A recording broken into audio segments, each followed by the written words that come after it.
Hello, this is Yogeshwar 7000 again, and I'm back on another video on inauspicious combinations of planets in the birth charts of newborns, babies. And I didn't want to bring up these negative combinations to you, but the reason why I'm making these videos are so that we understand when a baby is born as to what evils or what negative combinations are present in the birth chart, so that we can perform remedial measures. And like I had mentioned in my last video, it's not possible to discuss all of those negative combinations, but I will try to discuss a few of them. And also, please do not jump to any conclusion, like I've mentioned in my earlier video also, because many of these negative or evil combinations, which can be very evil and even can bring death to the baby, are blocked by some of the positive combinations, like an antidote, which are present in the baby's chart. So if you see a negative combinations, don't jump to a conclusion that no, it's very evil, the baby may die. Look at from the negative and the positive side as well, because then there are certain positive combinations which we'll be discussing in our forthcoming videos as to what can block these negative combinations, which can bring a lot of evil and even death to the baby. So today we'll be talking about another very important negative combinations, which has been mentioned in the Shastras. And as you know, my videos are, all the reference is directly from the ancient scriptures and the Shastras. It's not a copy and paste, which you'll see a lot on the internet these days, unfortunately.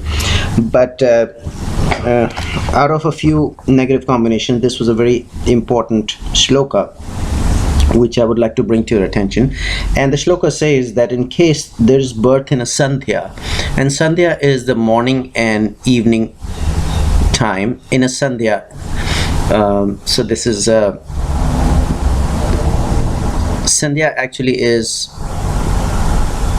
a point, like a cusp. So in case the birth is either morning sandhya or evening sandhya, which is pratah is the morning time and sandhya kal is the evening time. That's the generic way to describe it, but actually the shloka says that in case there is birth at the time of the cusp, meaning which early morning or early evening.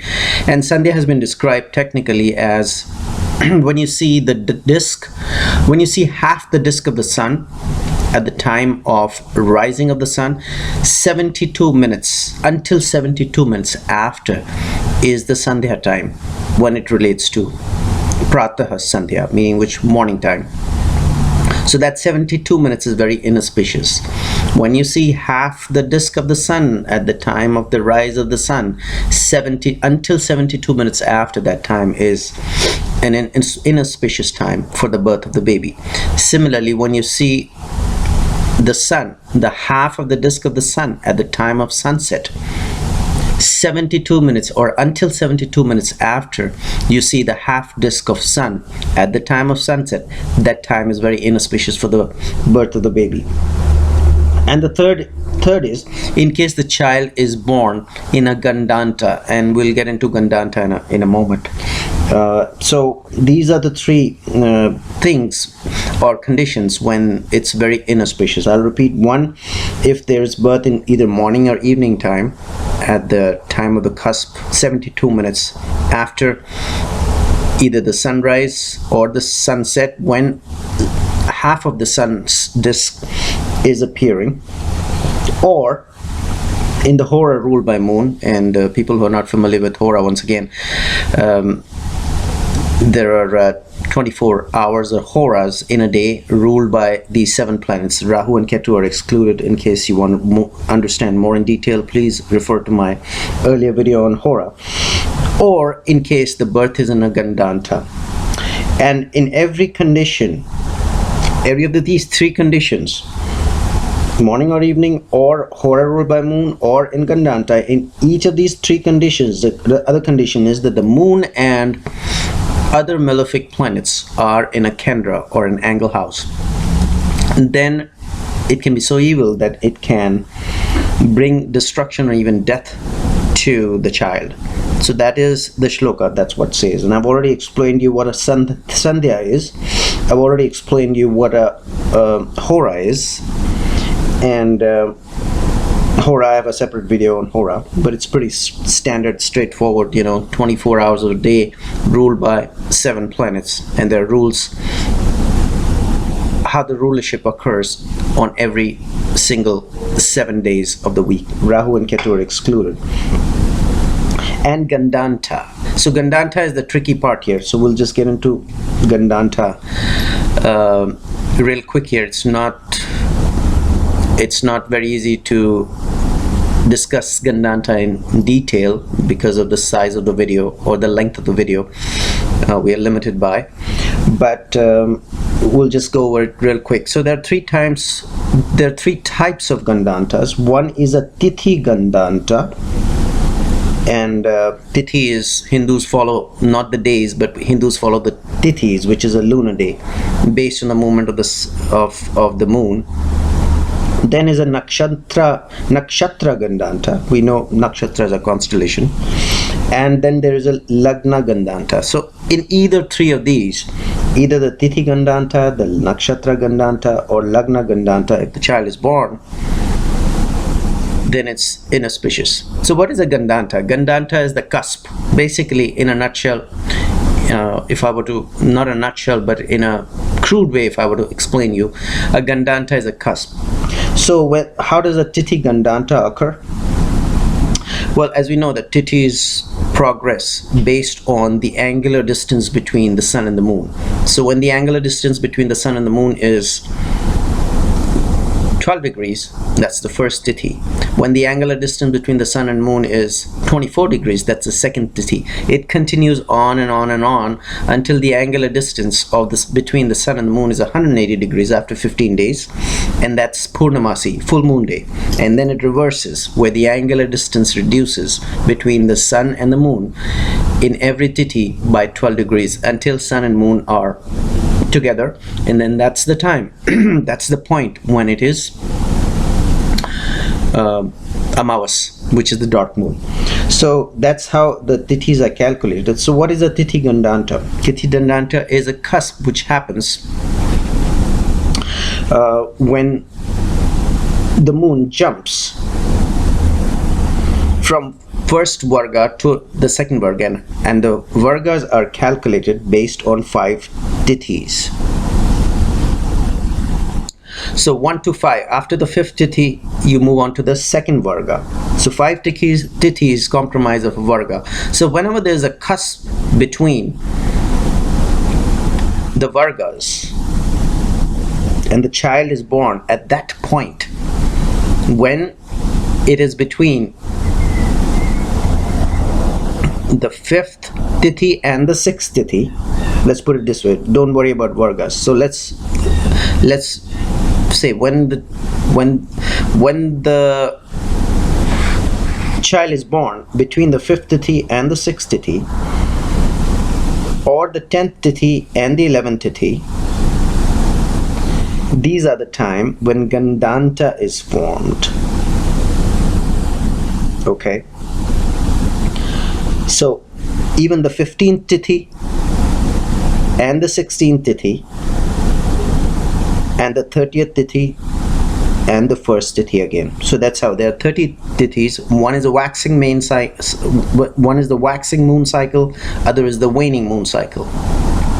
And Tithis keep happening when the angular distance increases in the Shukla Paksha, or the waxing time, by 12 degrees in every Tithi until there is a distance of 180 degrees. And then it reverses back when the angular distance reduces by 12 degrees in every Tithi. So whenever the child is born in a cusp, when the cusp happens between the 5th Tithi and the 6th Tithi, 10th Tithi and the 11th Tithi, 15th Tithi and the 16th Tithi, 30th Tithi and the first Tithi, these are the times when at the cusp, when the Tithi is about to change, that is called the Tithi Gandanta. And if a child is born during Tithi Gandanta, that's what it means, very inauspicious. The second is a Nakshatra Gandanta. So again, when the moon is at the cusp because moon jumps from one nakshatra to another nakshatra, as we know, in approximately 1 day. So whenever moon is at the cusp of the juncture of Ashlesha and Magha, Jyeshtha and Mula nakshatra, Revati and Ashwini nakshatras.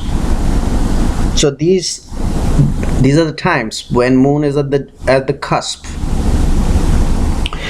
and these nakshatras, as you know, these are all ruled by Ketu and Mercury. So we've had a separate discussion on what a Ganda Mula Nakshatra problem is, and this is what a Ganda Mula Nakshatra problem is. When moon is jumping from one nakshatra to another nakshatra, and that's when Nakshatra Gandanta forms, and that is also a very inauspicious time for the baby to be born. Now the third Gandanta is the Lagna Gandanta, and whenever the ascendant falls between the cusp of Cancer and Leo, Scorpio and Sagittarius, and Pisces and Aries, there is a Lagna Gandanta. So that is what is a Lagna Gandanta. There are three types of Gandantas we've discussed: Tithi Gandanta, Nakshatra Gandanta, and Lagna Gandanta, and I've gone over these in detail in my other videos. So if you want to understand what a Gandanta is or what a Ganda Mula Nakshatra is in detail, refer to those. But based on this shloka, in case the child is born in the Sandhya, morning or evening Sandhya, which I've just explained to you, or in case the child is born in a Hora ruled by moon, which I've just explained to you, and in case the child is born in a Gandanta, and the Gandanta can be Tithi Gandanta, Nakshatra Gandanta, and Lagna Gandanta. Either of these three Gandantas, if the child is born, it is extremely inauspicious, and it can even bring death. And you know, I've just gone over briefly what a Tithi Gandanta is, what a Nakshatra Gandanta is, and what a Lagna Gandanta is. So hopefully you have understood this. So this particular shloka talks about these inauspicious combinations, or in case the child is born under these inauspicious combinations, it can be extremely evil. So hopefully you enjoyed this video. In the meanwhile, I will recommend subscribe to my channel and check out my website. There is a link below, and I'll see you with an interesting video on Vedic astrology very soon. Goodbye.